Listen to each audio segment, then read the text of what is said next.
మార్వాడి ఇది తెలంగాణ స్థానిక వ్యాపారుల స్లోగన్. తమ పొట్ట కొడుతున్న మార్వాడి వ్యాపారులు ఇక్కడి నుంచి వెళ్లిపోవాలంటూ నినదిస్తున్నారు.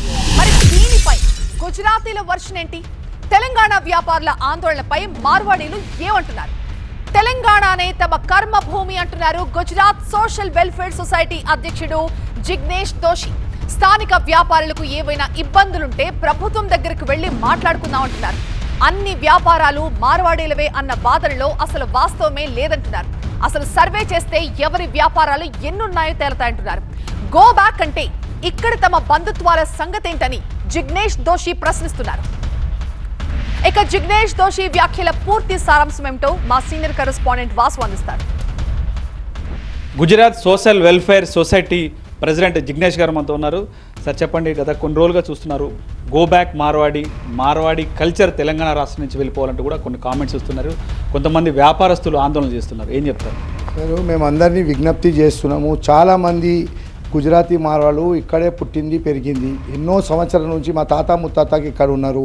మేము ప్రతిదానికి మంచి చెడ్డలలో ఏడ బతుకుతే ఆడ మా కర్మభూమి అని చెప్పేసి కొంతమంది గుజరాత్లో రాజస్థాన్లో పుట్టింది కూడా మా అది జన్మభూమి, ఇది కర్మభూమి అని అంటున్నాము. ఇప్పుడు కూడా మేము ఏమంటున్నాము, మాకు నిజంగానే ఎవరికి ఇబ్బంది ఉంటే ఒక సంఘం, మనం వ్యాపారి సంఘం అని ఒక సంఘం ఉంది. దాంట్లో మనం అన్ని సంఘాలను పిలిపించేసి మనం అందరం ఇట్లా ప్రాబ్లమ్స్ వస్తున్నాయి, దానికి ఎట్లా చేస్తే మనం పోయి ప్రభుత్వం అడగవచ్చు. మీరు ఉన్న వాయిస్ ప్రధానంగా ఇటు వాళ్ళు లేవనెత్తున్న అంశం తెలంగాణ వాళ్ళు ఎక్కువ తాగుబోతులు తాగుతారు సో అంటూ కూడా మీరు కొన్ని కామెంట్స్ చేశారు కూడా వాళ్ళు. గుజరాత్లో కానీ మహారాష్ట్రలో కానీ రాజస్థాన్లో కానీ దావత్ అంటే ఏముంటుంది?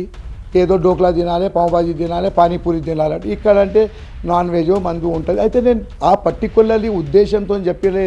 ఎవరైనా తప్పు అనుకుంటే నేను దాని అందరినీ సారీ చెప్తే ఆ ఉద్దేశంతో నేనేమంటున్నా, మన కల్చర్ ఉంది, మన అక్క చెల్లెలు ఇంట్లో అంటారు ఏదైనా మీ అన్న 1000 రూపాయలు సంపాదిస్తే ఇట్లా ఖర్చు పెట్టేస్తున్నారు అంటే దాని ఉద్దేశం అటువంటి ఉద్దేశంతో చెప్పిన. తెలంగాణ ఉండేటోళ్ళు అందరు, నేను కూడా తాగుబోతులేను కదా. నేను 2000 నేను పుట్టింది పెరిగింది తెలంగాణ, అయితే అది నాకు కూడా వర్తిస్తుంది కదా. ఇంకోటి చెప్తున్నారు వాళ్ళు పూర్తిగా, ఏదైతే గో బ్యాక్ అన్న వాళ్ళు చెప్పేది ఏంటంటే పూర్తిగా నాసి రకం వస్తువులు అమ్ముతున్నారు, పూర్తిగా వారంటీ లేని వస్తువులు అమ్ముతున్నారంట. దాంతోపాటుగా మార్వాడీలు వాళ్ళ షాపుల్లో పని చేసుకోవడానికి మార్వాడీస్ మాత్రమే పెట్టుకుంటున్నారు, లోకల్గా ఉన్న యువతను పెట్టుకోవట్లేదు అంటూ కూడా కామెంట్ చేస్తున్నారు. గుజరాత్కి వెళ్ళి వాళ్ళ దగ్గర చుట్టాలు కానీ అక్కడ బతకని కొద్ది కష్టం ఉన్నాయి కాబట్టి ఆ బ్యాక్వర్డ్ విలేజెస్ ఉంటాయి, దాన్ని ఏం చేస్తారు, అక్కడికి వెళ్ళి ఒక 3-4 పిల్లగాని తీసుకొస్తారు. వాళ్ళని ఎంబడినే ఇంట్లో పండబెడతారు, ఇంట్లోనే వాళ్ళు తినేది వస్తువులు తినిపిస్తారు. వాళ్ళకు సండే చుట్టి బోనాలు లేకుంటే దసరా లేకుంటే దివాళీ ఏముండదు. నాస్తిరకులు అది వాస్తవం. అది అన్న ఎవరైనా 1 రోజు 2 రోజులు మోసపోతాడు. 3వ రోజు ఈ మధ్యలో సోషల్ మీడియా ఇంత యాక్టివ్ ఉన్నది, ఎవరైనా దుకాణంలో పెడతారు, ఫలానా దుకాణంలో కొనొద్దు పోయి అని అంత ఇట్లాంటి డూప్లికేట్ అమ్ముతున్నారు, లేకుంటే మిక్సింగ్ చేసి అమ్ముతున్నారు. ఎన్ని రోజులు నడుస్తారు అన్న? 1, 2, 3, 5 మోసపోతారు. ఎవరైనా ఎక్కడైనా పోతే ఏదైనా తప్పు చేస్తే తప్పు ఎక్కువ రోజు నడవది. తెలంగాణలో మీరు సంపాదించిన సంపాదన అంతా కూడా మళ్ళీ నార్త్కు పోతుంది, అక్కడ మీ స్వగ్రామాల్లో పెడుతున్నారు, కనీసం ఇక్కడ పెళ్ళిళ్ళు కూడా చేసుకోరు వాళ్ళు అని చెప్తున్నారు. ఒక కామెంట్ చేస్తారు. మనము అనకూడదు ఇట్లా.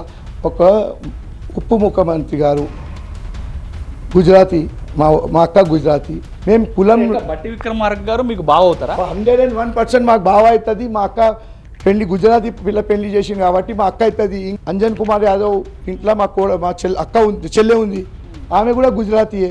మొత్తం గుజరాతీ మార్వాడి గో బ్యాక్ అంటే అది కూడా మా అక్క చెల్లెలు కూడా గుజరాతీ కదా. అయితే మేము వాళ్ళని కూడా తీసుకుపోవాలి కదా సార్. మా అక్క చెల్లెలు మేము లేనప్పుడు మా అక్క చెల్లెలు ఎందుకుంటారు సార్ ఇక్కడ? పూర్తి స్థాయిలో మేము తమ తాతలు మా తండ్రులు అందరూ ఇక్కడికి వచ్చి ఇక్కడ వ్యాపారం చేసుకున్నాం, మేమందరం కూడా ఇక్కడ స్థిరపడి ఉన్నాం, మా పిల్లలు ఇక్కడే చదువుకుంటున్నారంటూ చెప్తున్నారు. దాంతోపాటు నాసిరకం వస్తువులకు సంబంధించి ఖచ్చితంగా మేము గవర్నమెంట్ హాల్ మార్క్ ఉన్న వస్తువులే అమ్ముతున్నారు, GST బిల్లుతోనే అమ్ముతున్నాం, కావాలనే మా మీద చిన్న ఏదైనా 1-2 ఘటనలు జరిగితే కావాలనే మా మీద రాద్ధాంతం చేస్తున్నారంటూ కూడా చెప్తున్న పరిస్థితి నెలకొంది. కెమెరా పర్సన్ శివకుమార్తో వాసు, TV9 హైదరాబాద్.